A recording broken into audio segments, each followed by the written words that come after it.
Hello,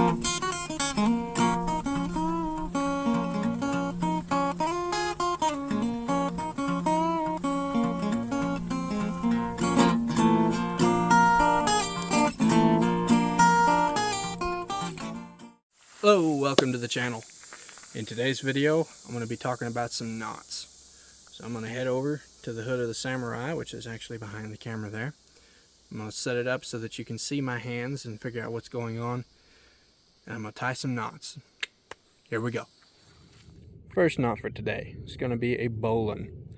So what I'm going to do is I'm going to take the working end here in my right hand and pass it over the top of the standing end that is in my left hand. I'm going to pass it over just like that so that it forms a loop that comes around on top, like so.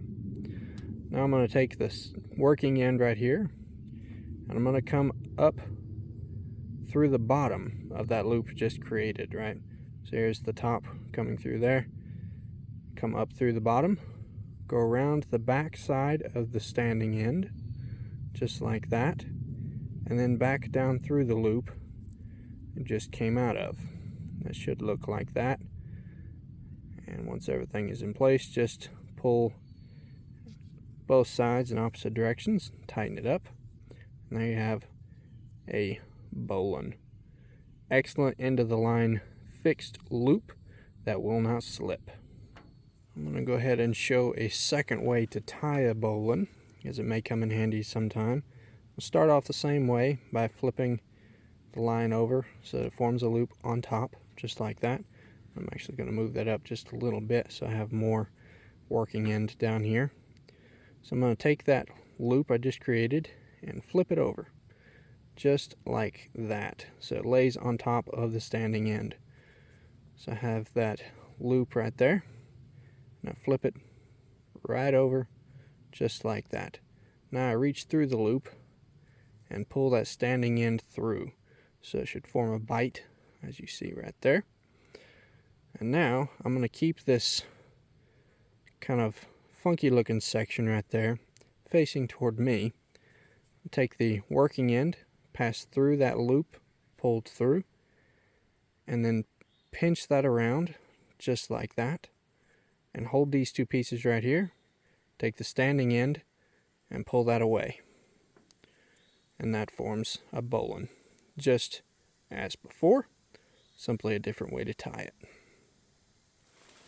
So here I'm going to come up on this tree and run this around. I have tied a bowline in the end right there. And I'm going to take this standing end in my right hand and pass that through the bowline, forming a bite. I'm going to take a stick, put it in there just like that. You can see that bites on there and stays in place. Now I can pull that up against that tree, and that forms a type of marlin spike hitch right there, and it's very quick to undo because all you got to do is take that stick out and the whole thing falls apart.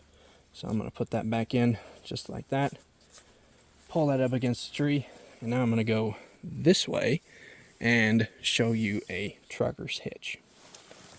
Alright, so I formed that type of marlin spike hitch on a tree this direction. That was my first anchor point. Now I'm going to go around this tree here and get all this out of the way because I really don't need that for the moment. Pull that just like so. And now I'm going to do this one-handed. So I'm going to flip my hand over just like that, turning to my right with my left hand. And I'm going to pull that just like so. I'm going to twist back to the left. So that wraps around my hand like that. And now I can reach through that loop, grab the standing end that's going around my second anchor point here, and pull that toward the second anchor point. And I actually did that a little bit close, so I'm going to move over this way, do that one more time. Flip my hand around, reach through, pull that toward the second anchor point just like that. And now I have essentially just a slip knot there. And I can run this line through that loop just like that, and I can pull that, and that forms a trucker's hitch. Now, I don't have all that line pulled through there, so I'm going to go ahead and do that. This is really long, because these trees are actually kind of close together. And now I can pinch that right there, and I can just grab the line here, run it through behind, pull it through that bite, and that pretty well locks that in place. Now, let's say that you are working on a ridge line or tying down a load or whatever the case might be, but you want to make sure that your line does not move while you cinch it up. So in that case, you can run your line through twice. You can see right there, there's forms this little barrel lock right there. And now if I pull on that, that should lock into place right there. And now that's pretty tight. I haven't tied any actual knots in there yet. That's just friction holding that all together right there. So now I can take this, run that through there, and now it's locked off. Now, an additional thing that you might want to add to this, especially if this is a ridge line and you might be hanging things from here. So here we have the loop, right? We just pulled that through. I'll do that one more time so we're all on the same page. Just run that through, pull a loop. There we go. Now, you could use this to hang things from, but that moves. So an additional thing that you can do is take this piece right here and just flip that over like that. Put the line through there, pull that up right there, and now neither side moves. So that is now a fixed loop that you can use to hang things from. Now, let's say that maybe you want to keep this whole entire thing in more or less of a quick release format, right? So I'm going to take this right here, I'm going to go around this loop with a bite. I'm going to pass that through back there. You can see this is my original loop. Here's the bite that I just formed. I can just pull that up right there, and that is now all locked together. But to undo it, I simply have to pull this, pull that, pop, everything is now loose again. Cool stuff. Alright, now let's do a clove hitch. And I'm going to show two different ways to do this one. The first is simply 2 loops. So I have the working end of my right hand, standing end of my left hand. I'm going to come up here, I'm going to twist this away from me so that it forms a loop with the working end coming on top of the standing end, just like so. I'm just going to pinch that, and I'm going to do the same thing one more time. So form another loop, just like that. Now I'm going to take the second loop, pass it behind the first loop, and then if you look at it from the top, you should see 2 parallel lines and 1 line coming across this way. So now if I put that over something, I'm just going to put it over my fingers right there because that's convenient. And I'm going to hold this working end with those fingers so I can pull on this, and that tightens up really, really nicely, just like that. And now I can pull on that, and it doesn't slip very much. It slips a little bit until everything gets tightened up, and then it quits slipping. So that's a good way to do it, to form a clove hitch, if you are able to place the loop over the top of something. Alright, so let's say that you are working with something that doesn't allow you to place 2 loops over the top like that. So you have to actually tie the clove hitch around it. I'm going to use my bumper right here to demonstrate this. So what I'm going to do, take the working end and I'm going to go around, just like that. And then I'm going to take it, I'm going to cross it over right there. So it forms that X right there. Come around again, and I'm going to place this working end underneath the X. All right, so I have the X there, back in the camera. Just going to pick that up, stick the working end right underneath it, right there. There we have the X, the working end going underneath. And then when I pull it back, you can see, just as before, there are 2 parallel lines and 1 line coming across, just like that. I'm going to dress that just a little bit, like that. And there we go. And now you can see it does slip a little bit, but pretty good put of tension on there, and that has bound up and it is biting into itself, forming a pretty good friction knot there.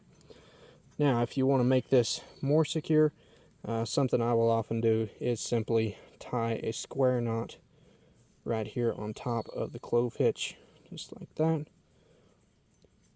Right over left, left over right, or vice versa.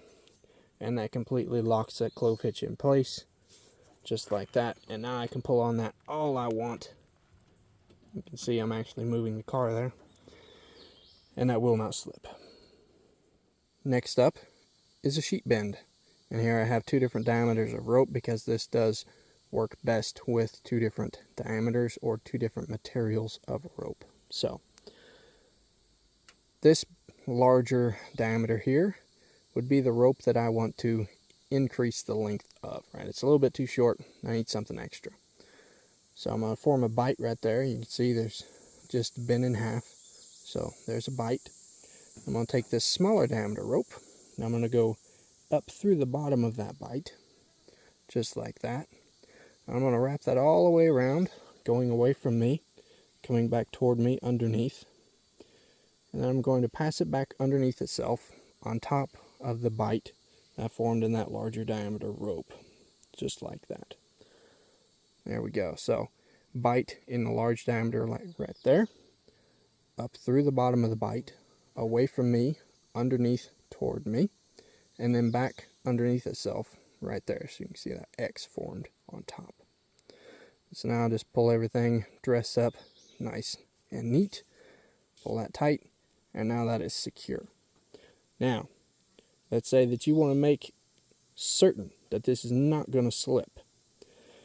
You can take this same sheet bend we just formed right there, but instead of passing underneath itself once, I'm going to go around again and pass it underneath itself a second time right there, and then pull everything tight. Snug it up, dress it, make it look nice and neat, and that doubles your security essentially. We'll get back in camera frame, there we go. And that is very, very tight, very secure. Little risk of that slipping. I'm going to continue with the two different pieces of rope here for just a minute and make this next one a little bit easier to keep track of, I think. So this next one is a square knot, and to form that I'm going to take, so I have right hand piece, left hand piece, right? I'm going to take right over left, just like that. Just wrap that around just like you're tying your shoes or anything similar to that. So we got right over left, and then left over right, and then pass it underneath. And you can see it forms these two loops that lock together right there, and that is a square knot. Very, very secure, much better option than a simple overhand or granny knot. So we can look at that. Right, so a granny knot would be just like that, where everything goes the same direction all the time, and you can see once I pull that tight, it has a tendency to slip.